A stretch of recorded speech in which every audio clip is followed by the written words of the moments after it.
రావచ్చా సార్?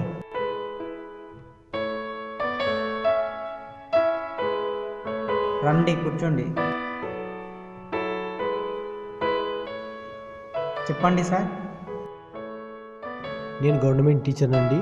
నాకు పిల్లలు లేరు, పెంచుకోవడానికి బాబు కావాలి, అందుకే వచ్చాను. మీకు ఎన్ని సంవత్సరాల బాబు కావాలి సార్? సంవత్సరం పిల్లోడైతే బాగుంటుంది. సంవత్సరం బాబు ఉన్నాడు సార్. మీ అడ్రస్ చెప్పండి సార్. వివరాలు కూడా ఇవ్వండి.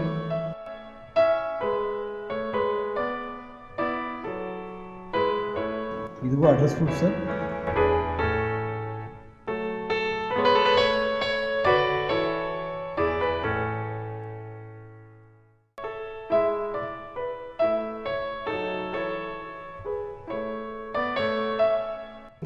మీ వివరాలు ఓకే. బాబును చూపిస్తాను, చూడండి.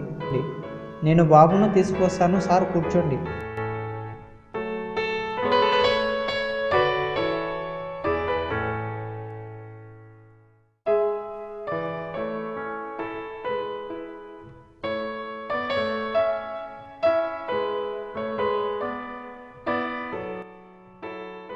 బాగున్నాడా సార్? మీకు ఇచ్చేది ఈ బాబునే సార్. రానన్నా నా బంగారు, రానన్నా రానన్నా నా బంగారు.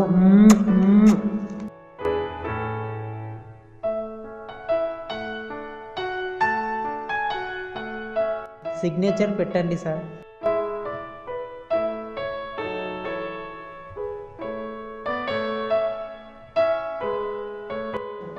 All the best.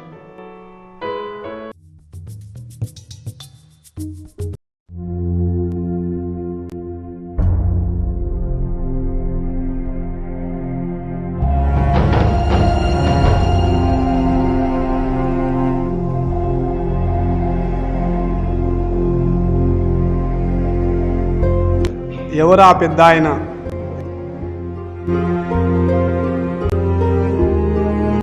ఆడదిక్కు లేని ఇల్లు, అందుకే ఆయన్నే ఊర్చుకుంటున్నాడు.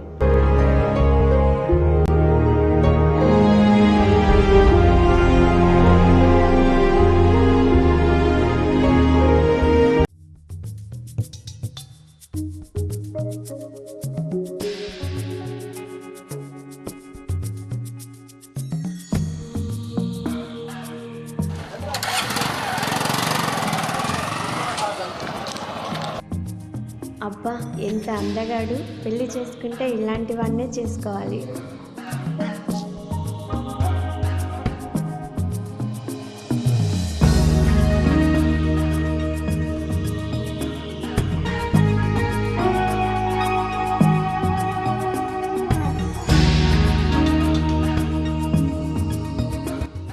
మీకు ఇష్టమైతే పెళ్లి చేసుకుంటాను.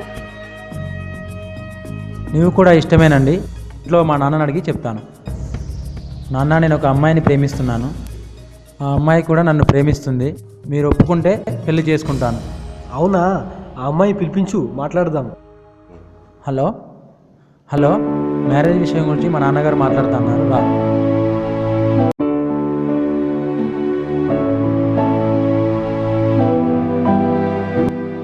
నాన్న, చెప్పాను కదా, ఆ అమ్మాయి ఈమె. నమస్కారం అండి. నమస్కారం అమ్మా. మా బాబా అంతా చెప్పాడమ్మా. మీ అమ్మ నాన్న తొలకరమ్మా, పెళ్లి గురించి మాట్లాడదాం. నాకు అమ్మ నాన్న లేరండి. హాస్టల్లో ఉండి చదువుకుంటున్నాను. నువ్వు అనాథవేనా అమ్మా?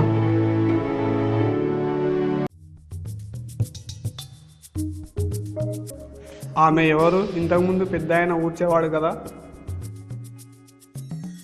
ఆమెనా? అతనికి ఒక కొడుకు ఉన్నాడు. ఈ మధ్యనే పెళ్ళి అయింది.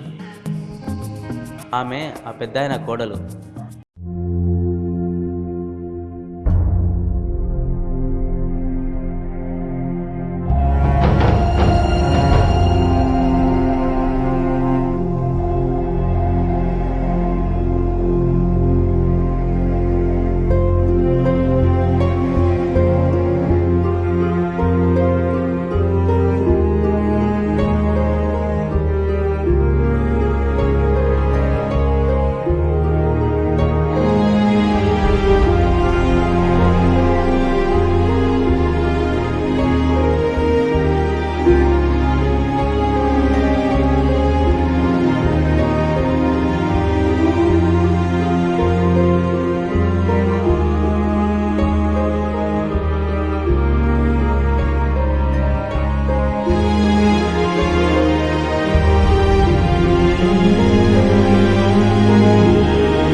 నాన్నగారి పద్ధతి నాకు నచ్చట్లేదు.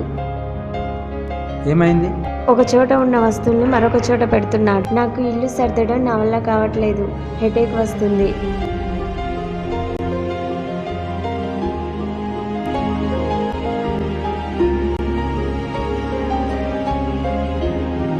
ఏంటి నాన్న ఇదంతా?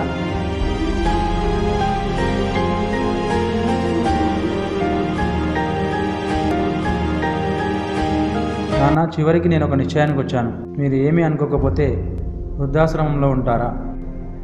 అక్కడ ఉండడం వల్ల ఆమె సంతోషంగా ఉంటుంది, నీవు సంతోషంగా ఉంటావు, అందరం సంతోషంగా ఉంటాము. నువ్వు చెప్పిందే కరెక్ట్ నాన్న.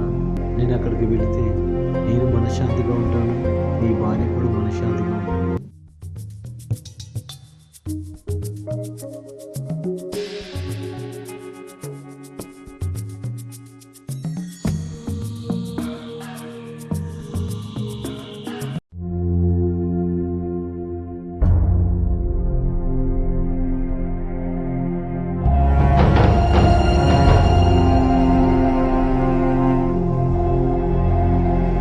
నమస్కారం సార్, మీరు విశ్వనాథ్ గారండి? నేను నీకు తెలుసా? మీకు గుర్తుందో లేదో, చాలా ఏళ్ల క్రితం అనాథాశ్రమం నుండి ఒక పిల్లాని దత్తత తీసుకున్నారు కదండి. అప్పుడు నేను అక్కడే ఉన్నానండి. ఆ పిల్లాడు ఏం చేస్తున్నానండి? ఆ పిల్లాడు ఏమయ్యాడు సార్? డాక్టర్ అయ్యాడా, టీచర్ అయ్యాడా?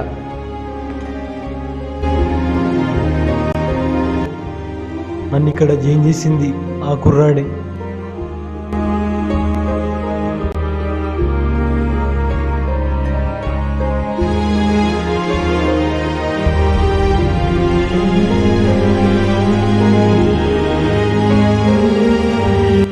అయ్యో పాపం, సార్కి ఏదో చేతగల సమయానికి పడదనుకుంటే ఈ అనాథాశ్రమంలో పెంచిన తండ్రి విడిచిపెట్టిపోయాడు. ఈ రోజుల్లో కనుక్కున్న పిల్లలే పట్టించుకోరు, పెంచుకున్న కొడుకు పట్టించుకుంటాడా?